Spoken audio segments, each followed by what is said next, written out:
Have you looked around and thought dating feels like a different planet now? You're not imagining things. If you're over 35, whether you're single, divorced, or just re entering the scene, there's one thing you've likely learned. What worked at 25 does not always work now. But you know what? That is not a bad thing. It's an invitation to date with more clarity, more softness, and more power than ever before. It's an invitation to invite the relationship of your dreams. Let's talk about it. Stay tuned. Welcome to the secret formula of femininity for women who want to live a more feminine, fun, and fabulous life. I'm Dr. Nicole Monteiro, your host on this weekly journey to unlocking your inner radiance, nurturing fulfilling relationships, and becoming the best version of yourself. Welcome back, everybody, to another episode of the Secret Formula of Femininity. I am your host and guide, Dr. Nicole, and I've been waiting to talk about this. So many women that I work with or people that I just run into are like, oh my gosh, I'm pulling my hair out. I want a relationship. I want to go out. I want to meet people, but things feel so different. Actually, this happened with a coaching client of mine. I'll call her Tony. And she came to me after years of putting herself out there, of dating. She had a strong list of what she wanted and an even stronger defense mechanism. She was smart, accomplished, stunning, but she was exhausted. She had built a career, she had raised kids, and she was now finally ready to be pursued. And I think that was part of the problem. She felt like she had to do all of these things before putting herself in a position to be pursued. But she did not know how to receive after doing all of that work. Her question was simple. Where are the emotionally available men? Where are they? I cannot find them. But a better question that we crafted for her became, am I showing up in a way that invites emotionally available men? Am I doing the work? That moment where she shifted from control to openness was the start of something real. And that's what this episode is about. So let's dig beneath the surface because I think we've all heard it. The dating pool has piss in it. We've heard all of those different phrases. At least I know I hear it from women all the time. Let's talk about why dating over 35 feels different. There's some real reasons that aren't just about those phrases. The dating pool has piss in it. Number one is the dating pool shifts. That is actually true. Many people are divorced, healing, or deeply career focused. So, in some way, they're not as available as they were when they were younger. Also, emotional maturity is no longer optional.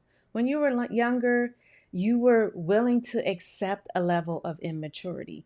And in some ways, a lot of people didn't have the examples of strong marriages, how to work through things, how to resolve conflict. So if they're divorced now, their initial marriage didn't work out, it fell apart, they didn't have the support, or they never even felt like they could get married. They never saw examples of that. So at this age, though, emotional maturity is not optional. This is the thing that people want on both sides. As we get older, especially after 35 and above, we tend to date with more awareness. But sometimes we date with more fear too, based on past experiences or even the experiences of people we know, things that we've seen on social media, on TV. We start to be in a more fear-based state. And this is not a good thing. So we're going to talk about things you can do to not be in that state. But sometimes too much awareness keeps us paralyzed because we're trying to be aware of all the possible mistakes. The other thing is, after 35, the pick me energy no longer flies, but neither does the checklist queen. There's two types, right? Pick me, which I have had a lot of issues with that phrase. I used to always joke and say, you know what? If I am a pick me for catering to my husband and making him feel good and trying to be interdependent in my relationship, then call me a pick me. But for these purposes, we're going to say that energy of like you have no standards, no boundaries, whatever goes, that is not going to fly. But then the other extreme is what we call the checklist queen. It's like if you don't meet this, this, and this, it's really a boundary or a wall. And that energy does not work either. So it's important to ask yourself, am I dating like a version of myself that no longer exists? Because here's the other thing, a lot of those checklists were made years ago. They haven't been updated, they haven't even taken into account your own growth, your own maturing, the work you've done on yourself. And so sometimes those checklists that the checklist queens have, 6 feet tall, six pack, six figures, it doesn't have anything of substance in it, and it doesn't have the things that you need right now or ways to gauge for that golden thing that we're all looking for, which is emotional availability. So that doesn't work, but what actually does work? There's 5 key things that I call the green flag. These are the things that are going to make up your green flags that you're looking for, but hopefully that you also exude and put out into the world. So, one thing is soft strength over control. That works. Control doesn't work. Soft strength, softness does. And what that means is you don't need to lead the date. You just need to lead with presence. You need to be fully present within your body, within yourself, not in a state of fear and scarcity and all of those things that we said about being overly aware, which is sometimes overly fear based. So you don't want to be in a state of controlling the date. You just want to be present. That is what soft strength over control is. The second thing is clarity over checklist. Know what you value versus what you expect on paper. Remember, I said a lot of us have these checklists that are no longer, we haven't even done an audit of the checklist. Really, we need to bring up a value proposition. What is it that we value? What values are important for us to see and have in another person? And that will also trigger us to see, you know what, am I living up to these values? If someone valued these things in me, would I be able to show up and be the person that has these qualities or characteristics? So we're talking about clarity over a checklist. The third thing is magnetism over chasing. Yes, ladies, femininity and feminine energy is all about magnetism and attraction. Feminine energy doesn't pursue out of panic, out of fear, out of lack. It attracts just by being fully embodied, fully oneself, confident, feeling good, not feeling lack, understanding that what's for you is actually going to be for you. Number 4 is slow dating. Dating is just a catch all word for putting yourself out there to attract a relationship. So there's no rush to do this. We've heard about the slow eating movement. I went to Europe and so much was about slow, homemade, lovingly cooked food. Well, it's the same with attracting a relationship. You want to let it marinate, let it stew. It's okay to take your time. Connection is always going to be better than speed. I did a funny video where I showed the excitement, the frenzied excitement that tends to happen when people who are used to chaos, their nervous system is in a state of disarray, chaos, they're used to, always being aroused. They get a rush, they get a high off of that adrenaline rush, that dopamine hit. So, in the initial stages of meeting someone, they can actually be fooled because it feels like they're in love in the beginning. It's the adrenaline, it's the dopamine, it's even the oxytocin, the love hormone, and they just feel like they're in heaven. But what happens is, as quickly as it shot up, it goes down because it didn't happen slowly. We didn't take time to see if this is a real substantial feeling. Is this person really emotionally available? Or is it just a feeling of excitement? They look good, they make me feel good, or they're saying sweet things to me. And we haven't really dug deeper to see, first of all, does this person share the same values that I'm looking for? Are they really going to be consistent? And can I be consistent, quite frankly? So slow is always going to be better than fast. Slow, substantive connection is better than speed, intensity, and adrenaline rush. The fifth thing is wholeness before partnership. That means that if you're in a state of knowing that you have worked on yourself, you're ready to be interdependent, you get to be chosen and you get to accept, you get to choose as well. You get to say whether or not this is what you want. Then that means you are in a state of wholeness. You're not fearing abandonment, you're not fearing lack. You're also not saying I don't need anybody, because that's an energy that is the flip side of like extreme neediness. Is the other extreme is like I don't need anybody, and that's not attractive as well. And quite frankly, that's a defense mechanism.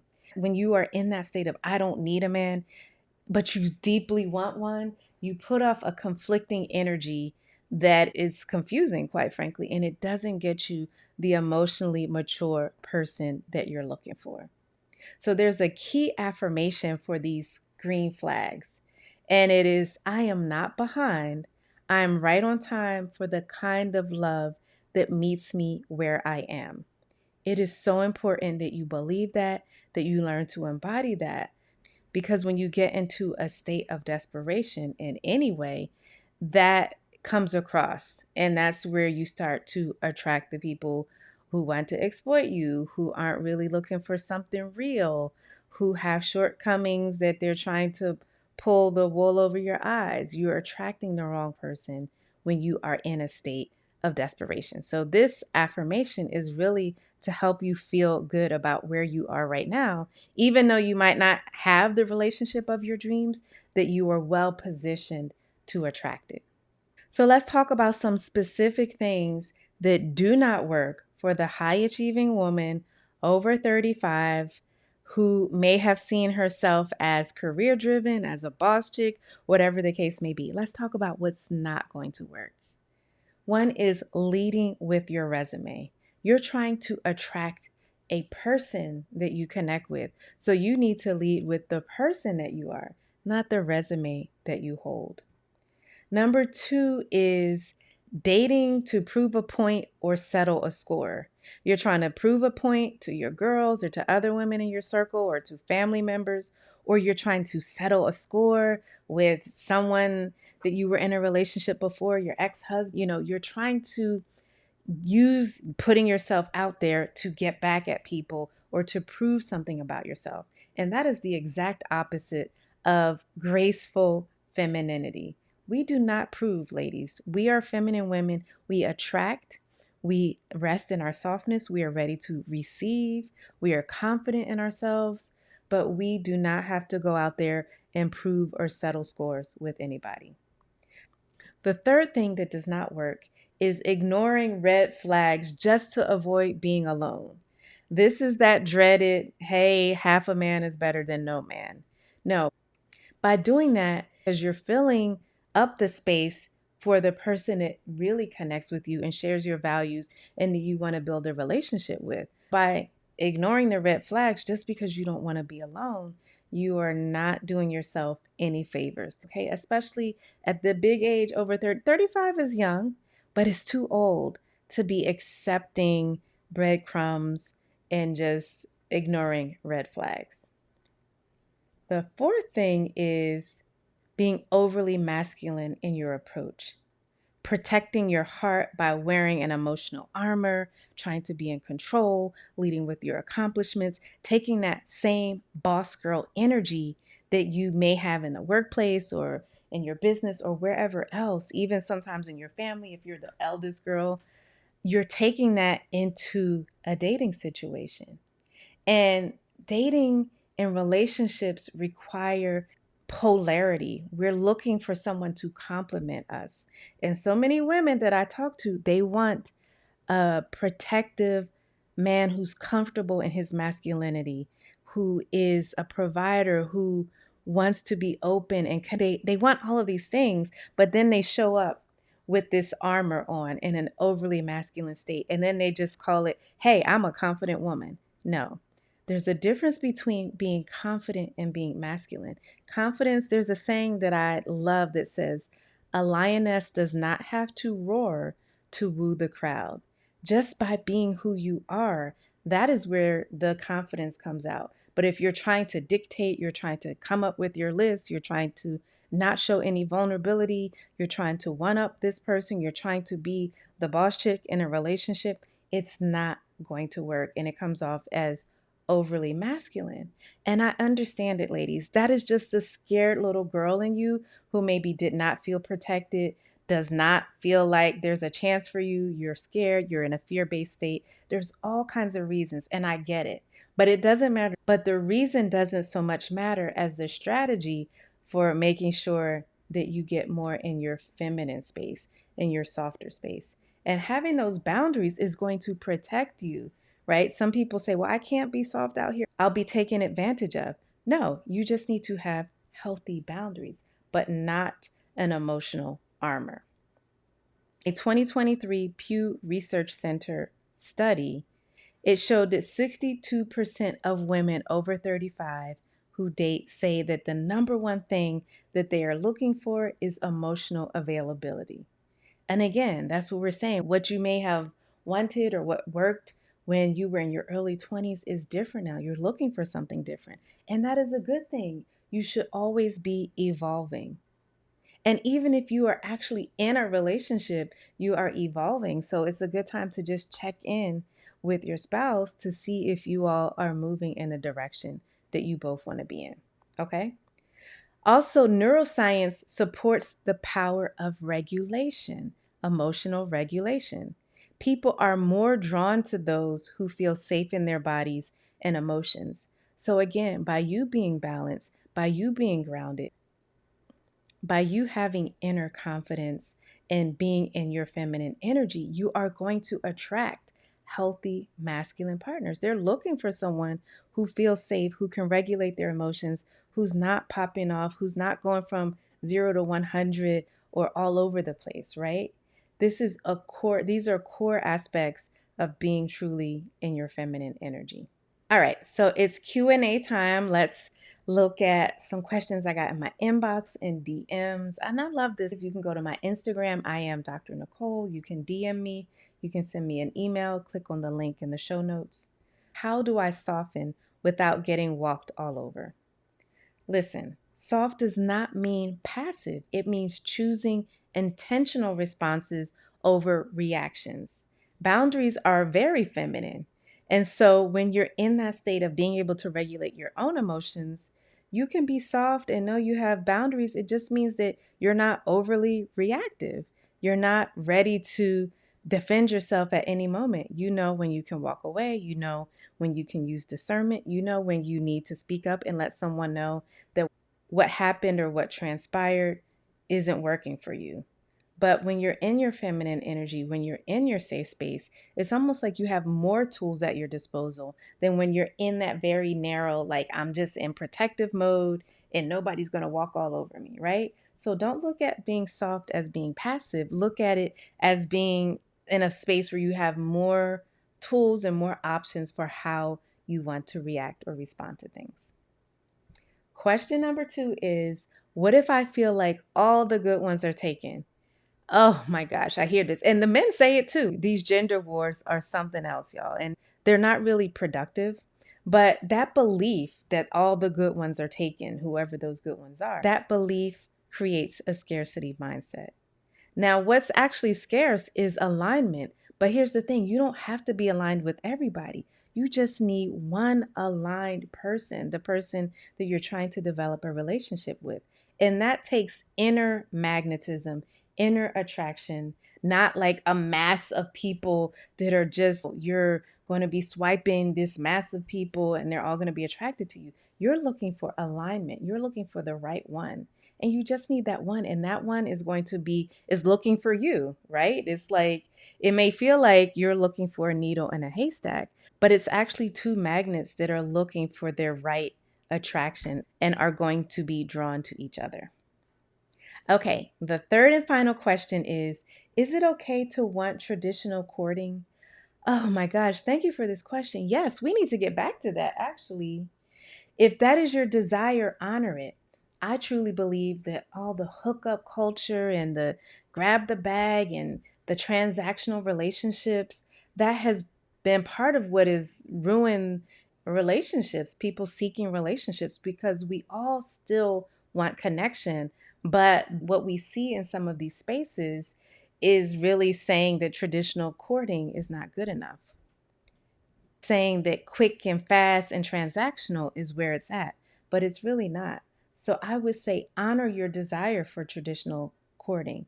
That will actually weed out so many people, and the right man will not be confused by your softness. That will actually be what he is looking for. He's going to be activated by it, he's going to be motivated by it. It's like it casts a happy spell over him. And if you go back and look at some of my previous episodes with Dr. Ray and other male relationship experts, they all say the same thing. The right man will want to do for you, and he will be attracted to your softness as well as your desire for slow, intentional developing of a relationship, not that quick transaction, because you can get that's a dime a dozen. I'm telling you, you do this for me, give transaction, you can find that on any corner of the internet and in real life. So when you honor your desire for traditional courting, for marriage, for really developing a relationship, you will find the right aligned partner. So, ladies, if you are over 35 and wondering if it is too late for love, let me be clear, it is not. I have so many success stories of women that I have helped either to improve their relationship, to keep the relationship that they valued so much but they felt was falling apart because they were not in a good space, or to attract the relationship of their dreams. What is outdated is dating from a wounded energy place. What is actually in now is dating from wholeness, joy, and magnetism. Feminine energy isn't a game, it is your greatest asset when dating after 35. If you loved this episode, don't forget to subscribe to the channel. This helps so much, or subscribe on the audio platforms. Share this with your circle, your inner circle who needs to hear it, and leave a review on Apple or Spotify. It helps more women be able to tap into this energy and rewrite their own love story. And if you are looking for how to dig deeper and attract the relationship of your dreams, you can get my book, The Boundaries to Bliss Blueprint, for women who are finally ready to win at love.